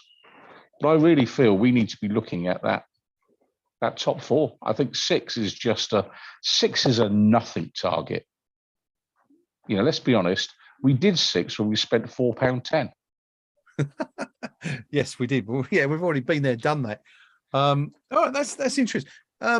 Before we carry on, Dan James has completed a move to Fulham, which is a bit surprising, I think, given the clubs that were apparently in for him. But yeah, he's gone from Leeds to Fulham. Nottingham Forest have signed their 712th player of the transfer window. Michi Batshuayi has gone from Chelsea to Forest. Burnley of course he has. What is that all about? Sorry, Chris. Hang on, breaking news: Chalks has just signed for Forest. I mean, I'm pretty sure they'll be buying Harry Redknapp soon, just for the hell of it. I think you might as well. Has Peter Odemwingie turned up at the training ground? You sure you're letting me in? Or good Johnson, even. You never know. It's bizarre. It's 22 I can't players agree with signed you. there? And we normally do agree. We only have little differences of opinion usually. But I think maybe the top 4 this season, I totally get what you're saying. But I think already, I know we're only 5 games into the season, but I think already we've dropped too many points. Those 3 defeats at the start, I think, is what's going to... We'll look at that. We'll come the end of the season. And do you know what? I wouldn't be surprised to see us finish 5th or 6th. And, within a fart and a sniff of Champions League and those 3 defeats at the start of the season come back to bite us in the bum. I think we'll be right up there. I think we'll qualify for Europe in the league. But I think top 4, we're going to rue the Forest and Brighton points, I think. Okay. That Declan Rice penalty is going to be the killer. The one that a bit like Canuti's against Arsenal 20 years, I think it was 20 years ago, a couple of weeks ago, wasn't it? But for don't get me wrong. I don't think I've seen enough signs now. I was worried after those first 3 games, but I've seen enough signs in the last 2 that we're gonna click, and it'll probably click after Christmas, and we'll give someone an absolute pounding. 4, 5, 6. We've been saying that for years. Yes, right. Next week we're going to give someone a proper battering soon. Well, we kind of had though, haven't we? We've done a couple of 4-0s last season. Well, Norwich, and I'm not sure that really counts.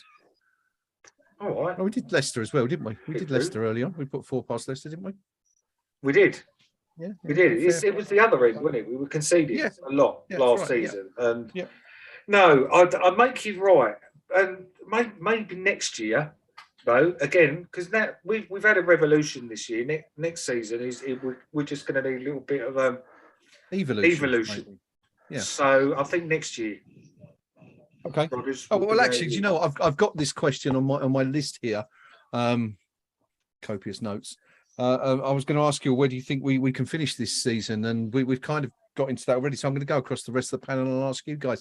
Pinky thinks we can hit top 4. Nick, top 6. Rio, what are you thinking? What is this squad capable of realistically achieving? Capable top 6 easy. Realistically, with integrating so many new players, I think we'll probably end up about 8th or 9th. Okay. Don't think we're going to be back in Europe again next season then, unless of course we. Oh yeah, we're going to win that. Oh yeah, hands down. That's no worries. We're going to win a cup, at least one cup of some sort this year. Okay, silverware on its way of some form. That'd be good. 8th or 9th says Rio. Chris. Oh, positive man that I am, endlessly. 9th or 8th, 8th or 9th. I'd start with the lower one first, obviously. Who are we going to finish below this season that we didn't last year? I don't know. It's hard to pick. I mean, I think the problem with this league is you conceivably, a few of them could put a run on, and a few of them could have years. I think Brighton are capable. I think Newcastle are capable.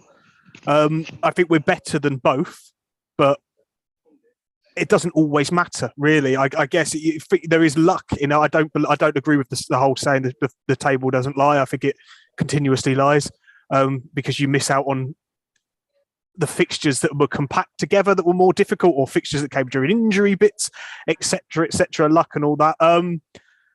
I think you could quite conceivably get sixth. I think that would be a massive achievement, though, considering the strengthening of most of those teams to the point where I think pretty much the only one that's going to have a possibility of faltering to let us into sixth is Man United. Whereas at least in season past, Spurs and Arsenal were, if not worse, they were less efficient, certainly in Tottenham's case.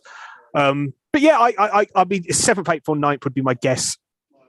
I can't ever really put a firmer prediction than that down ever. I don't even want to say anything that nice because I in my head that means I've jinxed us. Well, no, that's fine. We've got a good ballpark figure, and 8th or 9th, hoping for top 6. That's pretty good. Jack, where's Moisey going to take us this year? Are we going to win a trophy at last? I think we should target the Conference League. I think we've got the right, even just when you look at the way we play, I think we're very well suited to playing in the cup competition. So I'd hope we're able to get very deep into that competition, if not win it.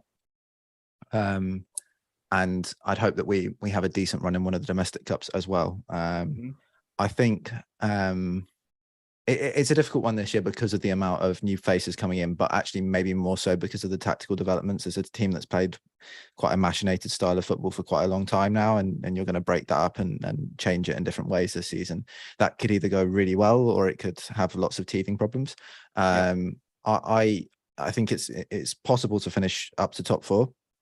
I think it's more likely that we'll be trying to finish in the top 6 area, and I think I'd be looking at something very similar to our season, sort of 6th, 7th, and the battle for that position is probably where I see us. But then I do think that if those teething issues are more problematic, then I can see the 8th, 9th thing, because there are teams that are more than capable of filling that spot this year.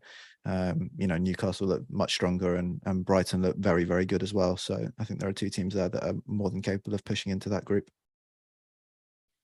Yeah, so that's the thing, isn't it? For as much as we've strengthened this year, everybody. I mean, we were saying Manchester United. Chris mentioning Manchester United. I mean, they spent something like 230 million, haven't they, on 3 or 4 players? It's absolute madness. It makes you wonder where the ceiling is and how much stronger teams can continue to get. But yeah, you're absolutely right. There's, Newcastle are up there this year. At Brighton, as you say, are very, very capable, and that's 8, 9 teams that are going to be fighting for. Well, I mean, I think Man City and Liverpool probably, to be fair, still far and away the best 2 sides in the league, although Liverpool stuttered a bit, but I think there's an awful lot between the rest. So it's going to be interesting to see how it turns out. Anyway, next question for the group, and on this one, just jump in when you're ready if you've got something you'd like to comment. We've brought in 8 players. We've strengthened in most areas. But is there anywhere in the squad, in the team, where you feel that we're going into the new season, or at least going into the rest of the season, a little bit short? Come in if anyone's got anything they want to say at this point. I suppose I can't think of it in numbers short, but possibly in quality. Okay. Yeah, I agree. I think both of the fullbacks areas, especially actually, we're short of wing backs because I don't really think any of our players suit being a wing back at all. Say, do we have any wing backs? So I think Emerson's right. I think Sofal can do it, but I actually don't think he's a wing back. I think when he's a fullback, he's a good option and a good support. But if he was kind of carrying your width, you'd be a little more concerned, although he was actually very good at it last night, especially as the game stretched on late. But yeah, I'm not 100% sure we've got the quality in the wide areas actually, and the kind of left wing area possibly as well. I suppose last season it seemed to be that we wouldn't really trust or didn't want Benrahma to be starting there that often, and he's now still one of the main 2 options. So I possibly there's a there's a area for development. Yeah, I agree. Okay. I'd say left wing, right wing back, and potentially having someone as a 6/8. I know we had a lot of interest in a lot of players who could play that position.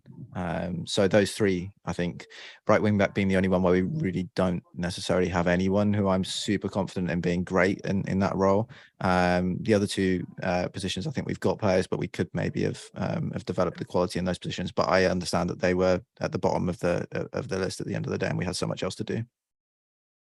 Okay, good stuff. Rio, you going to jump in as well, I think? Yeah, I think we need another central midfielder. Suchek and Rice, obviously, his first choices. I don't think he trusts Flynn Downs at the moment. After that, you're looking at Conor Coventry, who, again, I don't think he holds a lot of stock for. I'm quite surprised he's not gone out on loan, actually, Rio. I'm surprised to see him still at the club, assuming he will be. Yeah, no, I thought, he's never really been given an opportunity. Obviously, he's played a couple of times this season, and what I've seen of him, he looks tidy enough, but he isn't the quality that we need at the moment. We need. I saw he was interested in Den Donker today. I think someone of his ilk and his experience would have been brilliant as a backup. But I think that's the one area that we really are short. We've plugged the gaps in every other area. For me, that is the one. Okay. What I would say is, I think what we have done well is we've developed a better squad to play different systems. So we kind of have depth without having numbers in a way, because I think now we can play 3-4-3, we can play 4-2-3-1. If one of the midfielders, Rice or Suchek, was injured, you could play a 4-4-3 with Fornals and Paqueta maybe in there, etc. So we've evolved our depth even in a way without needing to get that extra depth, if you know what I mean. You don't need a fourth version of Rice, Suchek, and two exact backups, because actually, if the injury comes, you adjust the team and it can still work. Yeah, I think if there is an injury in there, you probably go to a back three, and either Paqueta or Fornals just join the midfield too. You've even got Lanzini in there who could go into that role.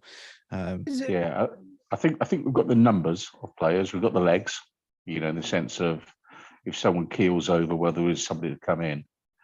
But if we were looking to the transfer window next summer, and this is going to be the moment. I don't think this summer is the moment of truth. I think the moment of truth is next summer, because we're going to need to spend the same amount again next summer. Yeah. But I'd suggest on no more than 3 players next summer. So 3 genuine, I don't like to use the phrase world class, but top draw players, Paqueta-esque players of that ilk, not stock players who would really make a difference, and for whom the price ticket gets higher. So I think fewer next summer, but better is where we need to go. And we'll find out then whether or not we've been spending other people's money, the chairman's money, the supporters' money, or Mr. Kaczynski's money, because we've probably got 3 windows worth rolled into one this summer. Or the Declan Rice money. Well, could well be. But we're going to need to spend the same again next year, because that's what the clubs above us will do. Okay, good stuff. 3 minutes of the transfer window remaining. That doesn't look like that brighter signing's going to happen, chaps. I've got to say, we were kind of still holding out a little bit of hope, but it looks like we've kind of missed the boat on that one. Now, Fulham have signed Carlos Vinicius from Benfica, Spurs player, wasn't he? Wasn't he at Tottenham? Yeah. Another Fulham late signing. Aston Villa have completed the signing of Leander Dendoncker from Wolves, a player, of course, that West Ham was strongly linked with about 4 or 5 years ago, before he came to the Premier League. What else have we got going through now? Is there any others? I think that's just about it. But Edna Rex joined Villa on loan. It's completed. That's a season-long loan, is it? That one? Yeah. Okay. Yeah. Obviously, that was the deal that we would have been looking to do had Craig Dawson left the club. But it very much looks like he's going to be staying at West Ham, as is Harrison Ashby now for the rest of the campaign. Now, Ben Brereton Diaz, player's been linked with just about everyone this year. This transfer window, confirmed. He's staying at Blackburn. Strange one. Any thoughts? Not surprised myself at all. Not good enough, Jack? Not good enough for you?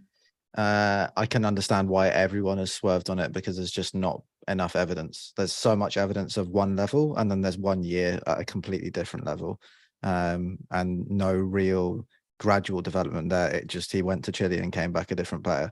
So it's very difficult for anyone to say whether that's sustainable at this point. It's like a uni student on a gap year. They go to South, they come back, they were different for a while. Eventually, they settle back down again. Yeah, definitely. So need to see a bit more of him. Maybe next year might be his year. Then we'll watch this space. Ainsley Maitland-Niles has completed a move to is it Southampton? I think it's Southampton. He's gone to another player that we were linked with last week. Just one of those players who never seemed to settle. He was at West Brom, wasn't he? It was a season he spent at West Brom, wasn't it, the year before last? Yeah. But never really made it at Arsenal, and it looks like he's going to try his luck down on the south coast. 1 minute left, chaps, of the transfer window. I was going to do marks out of 10. I suppose we shouldn't. Oh, no, we can do it now. 1 minute's not going to make any difference. Marks out of 10 for the transfer window. I'll start with Nick on this one. West Ham, marks out of 10. 8.5. 8.5. Yeah. What are you knocking a 1.5 off for there? I still think we're maybe a little bit short up front. I think we're happy because we've got such a high quality striker in Scamacca, and also because we've gone so many blooming transfer windows with just Antonio. We've got that another striker in, but we could have done with maybe another one up there. Maybe it's one that's not quite on the level, like Brojo. So, yeah, we failed with that, and we have failed. I'm nitpicking because it's been a great window. Yeah. And also and it's over now. I can tell you it's over. The window's closed. That's it. That's your lot. So, and also someone in the middle as well. But with the signings we've made, it may work out that we don't need any. I'm pretty sure that our manager is going to be extremely happy with the business that he's done. And obviously, most importantly, we've not let anyone particularly important go either. You know, that always needs to be taken into consideration as well. So, yeah, 8.5. 8.5. Good stuff. Chris, marks out of 10. Yeah, 8.5, 9, maybe. Maybe 9 feels a bit high, but then I feel like I've probably given worse windows. I guess there's gaps. There are things you couldn't give it close to a 10 because there are things I could still think to do and things we could have done. Granted, you don't want to do too much, or you end up signing 23 players and you're insane. But yeah, it's been. I mean, I think considering what we needed to do, the holes in the first team again aren't as important because we've given ourselves that flexibility. And some of the signings we've made are excellent players and generally very good ages. I don't feel like we've gone into that, right, we've got to buy all the ones who are looking for a last contract or are on the way down and know we'll overpay them because we'll be in London. It does feel like we've made smart moves and moves that would put us to progress in the right way. You know, better ball playing defenders, that tactical flexibility, the signing of someone like Scamacca who might not pay off immediately, but actually, again, points at where we're progressing to go. So yeah, 8.5 to 9, probably. Okay, good stuff. No more Freddie Pickions. I was fond of poor Freddie Pickion, to be fair. My favourite Pickion moment was when he scored. I think it was at Everton. Pinky, you would have been there that day. I think he was already in a booking. He celebrated by taking his shirt off and was promptly sent off for celebrating thusly. How we laughed. Yeah, he did the greatest goal for West Ham ever as well. So away to commentary. The one we basically fell over. Yeah, he fell over, and I think it come off either his nether regions or his heel or something. But yeah, it's not dissimilar to that Antonio one from a few years back in the way of it shouldn't have gone in, but it did. Yeah, it was kind of like every goal Cole ever scored in a West Ham shirt, pretty much. Pinky, your score out of 10, and was it West Ham's best ever transfer window? I'm going to be out on a limb here, and I'm giving us a 6. Oh, that's incredibly mean. Go on, tell us why. This will be interesting. How many of David Moyes' number 1 picks did we actually get over the line? And I'm highlighting this because other clubs above us, and I'm thinking in particular the one who we played last night, got their business done early. They got the players in their manager wanted. Yep. And it's undeniably his team now, for which he will be held responsible up over at the lane. For us to have pursued Onana for 5 months and get gazumped by, I mean, this is the bit that hurts. Gazumped by Everton, by Frank Lampard, who probably hasn't even seen him on telly yet at that stage.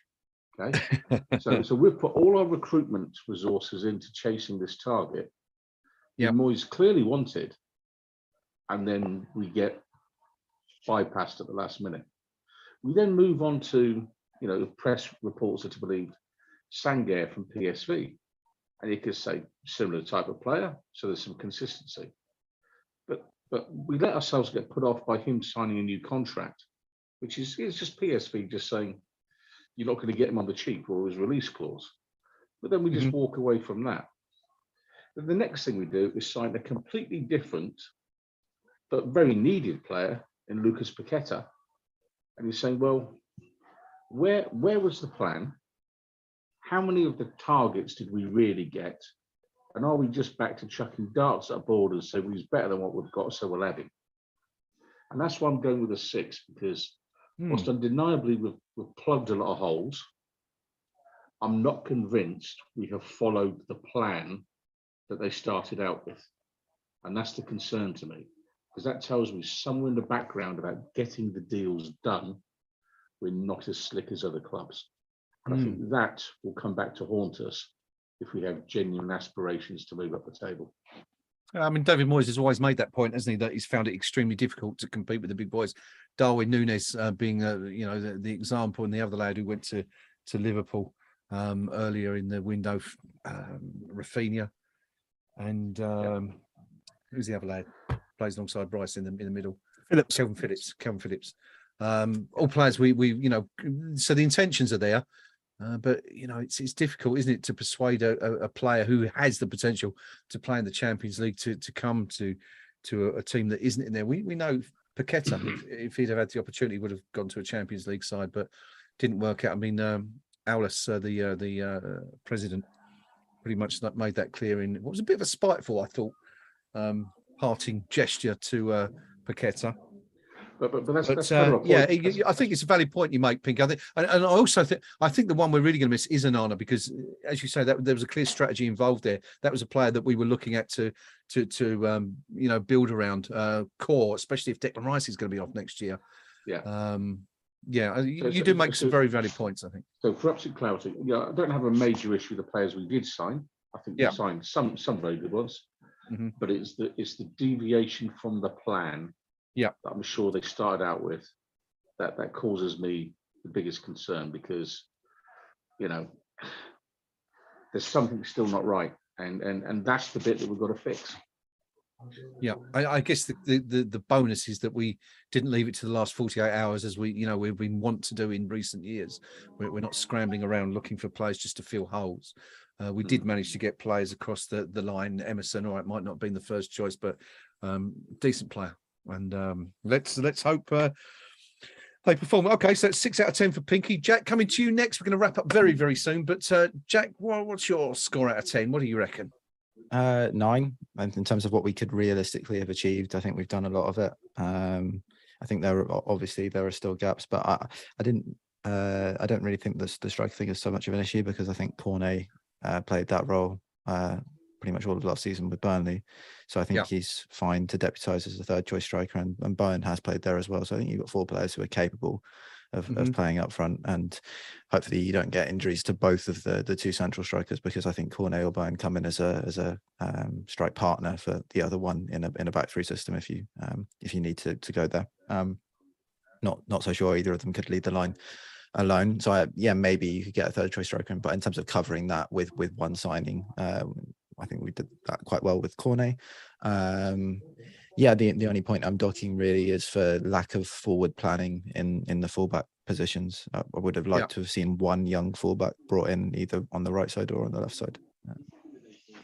Okay, good stuff. 9 out of 10 from Jack.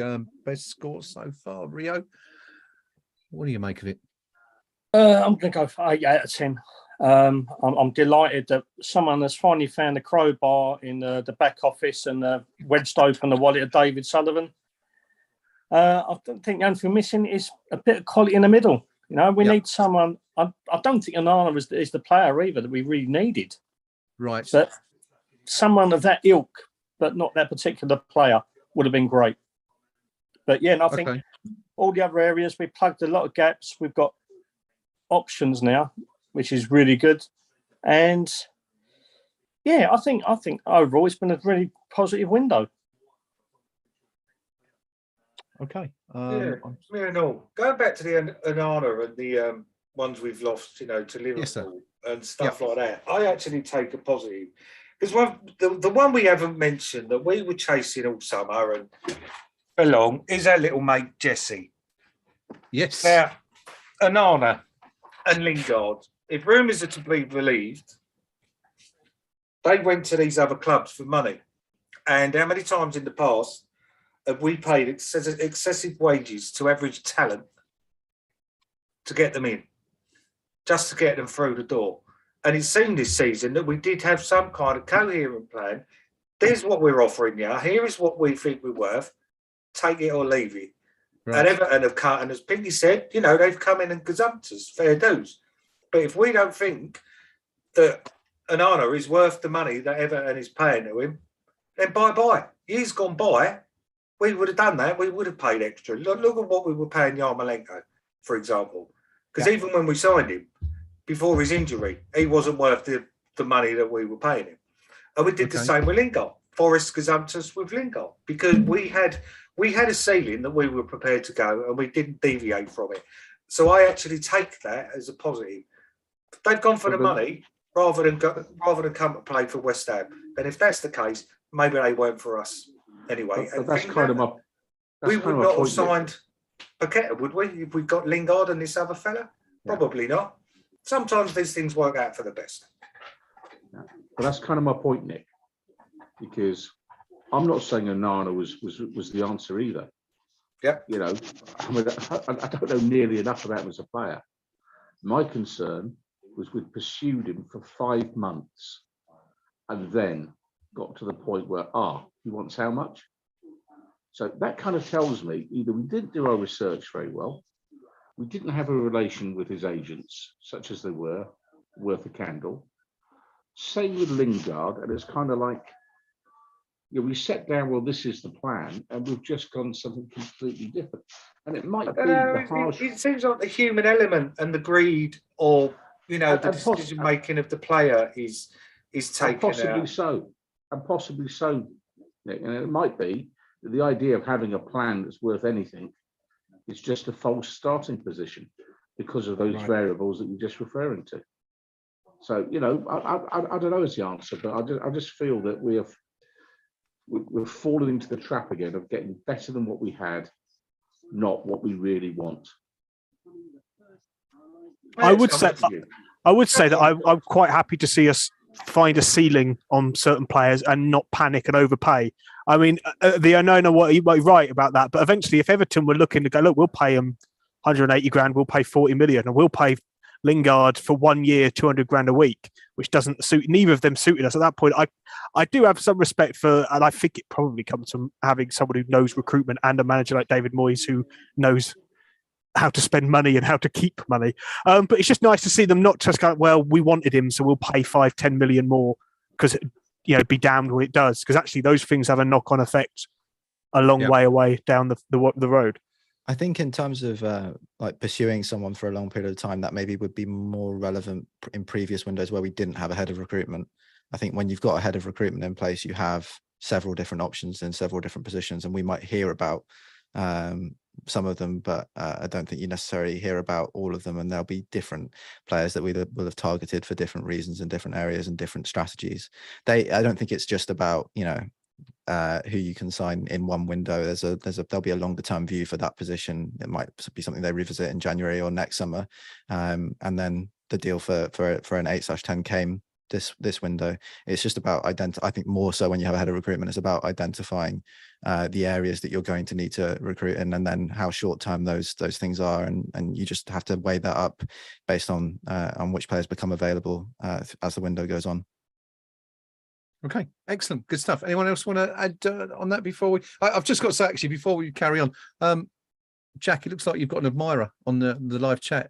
Stella, I'm presuming she's referring to you anyway. Stella Kennedy. Do you know Stella Kennedy? He does know Stella, because I know who Stella is. Because Right, I learned the odd name that Jack tells me. I'm so Right, happy. I'm so happy Stella's come on and done that.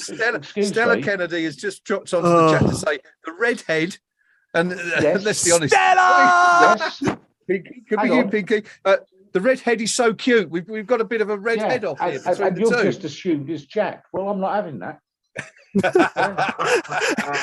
if I hadn't heard the name before, I'd give you the time. But my approval could be doffed down. That's certainly for sure. Well, fill us in. Who's the mysterious Stella, Jack? Come on. Stella's my girlfriend. Oh, right, okay. Who seems to? Right. And I've just got a message in all caps with "oops" that goes over 3 paragraphs. So. Well, there you go. It's nice to know you love. Fortunately, Stella, I wasn't going to hide that fact. Thanks, Chris. If it is Pinky she's referring to, then I guess you'll have to have words with her when you get home. Of course, it's me. Of course, it's me. Apart from that, I've been enjoying the keyboard war that Gnome's having with someone on the live chat as well. It's made for quite interesting reading over the course of the last 10 minutes. A bit of a spat going on there between Gnome and somebody called Danaboy, who's accused Gnome of getting lemon behind his keyboard. I have no idea whatsoever, being the age I am, what that means, but I assume it's rather derogatory in nature. But anyway, that's been an enjoyable little spat. We're going to wrap it up. Pardon? Does it mean he's sour? Well, yeah, it could be. I'm 33 now, Graham. I've given up on these things. I think phrases like that means the person using them is a twat. I think that's about as far as it goes, isn't it? There you go. So a bit of beef to wrap up with on the stream tonight. You're very welcome, Stella. Look after him when he gets home. Okay, that's it. We're going to call that a wrap there tonight. Thank you to everyone for joining us on the live chat. Sorry we couldn't bring you a late signing. We were kind of hoping that we would be able to, break some big transfer news for you in the last hour or two, and it just was a bit of a damn squib in the end. But it was a good winner. 8 players signed. David Moyes pretty much has 2 players for each position now, so it's onwards and upwards for West Ham. 4 points from the last 2 Premier League games. 2 wins and a draw in the last 3 games overall. Things beginning to look up again. Nice easy one at the Bridge on Saturday. Who's off to Chelsea? Pinky, you'll be there, I guess. Yeah, I'll be there. Yeah. Good stuff. I'm not sure if there's going to be a stream and eyes up because I can't make it, unfortunately, this Saturday due to the Premier League deciding at the very last minute to change it from a Sunday to a Saturday. I've already got plans, so not sure. Nick might be prepared to take on the mantle. I've been reliably informed as well. I've got to accompany. Okay. If I don't go, then. Do you know what? You'd all make it if it's a cup final, wouldn't you? You'd all be there then. You'd all be there saying, "Where's my ticket?" Well, we would keep. Well, we would know that there's a cup final up and coming just by looking at the league calendar. And we'll keep the weekend free anyway. Lots of purses. A lot of us. We'd have a bit more than a week's notice. When you see Chelsea's 5th flying past us on Saturday, your 9 out of 10s and 8.5 out of 10 will suddenly drop to 2 out of 10. I'm telling you, lads. Yeah, you need to get real. You need to turn up. Pay at the gate. Yeah. There you go. Jump the Get fence. yourself down there. That's it for us tonight. Thank you to everyone. You're going to treat me. I tell you what. The one thing about the brochure thing not happening. That tells us all we need to know about Chelsea's forward options at this point in time. So by not letting go out anyone on loan, either it's a massive vote of confidence in that player or a massive vote of no confidence in his other options. So that is not good news. That's not good by Chelsea. No, and they have just signed a player who's got a broken jaw, as far as I'm aware, and so maybe it's with view to that as well. I'm not sure how long Aubameyang's going to be out for, but it sounded like a pretty nasty one, didn't it? But yeah, it's a very valid point I think you make there, Pinky, and we're gonna wrap up with that. That's it from us, Jack, Chris, Rio, Nick, and Pinky, the KUMB team, taking you through the end of the transfer window. Next one's in January. Would have played a World Cup by then, chaps. It's all going to be happening, isn't it? It's all going to be happening. And about 500 games for West Ham between now and then. But anyway, thank you very much. Thanks for joining us. We'll see you again very soon. Take care, everyone. Get yourself on over to the KUMB.com forum for some post-transfer window chat. How many page views did we do in the end on the transfer window thread, chaps? Let's have a quick look. The transfer window thread so far, 5,148,761 views for that one thread alone, 55,000 posts. Not bad, all in all. I'm sure we'll be starting the winter one in about a week or two's time. No, we won't. Keeps you busy. Give us a break. Crying out loud. Do it for you. She's going to go in there and talk about other people's players' positions. Yes. That's it from us. Take care, everyone. We'll see you all again very soon. Till then, come on, you Irons.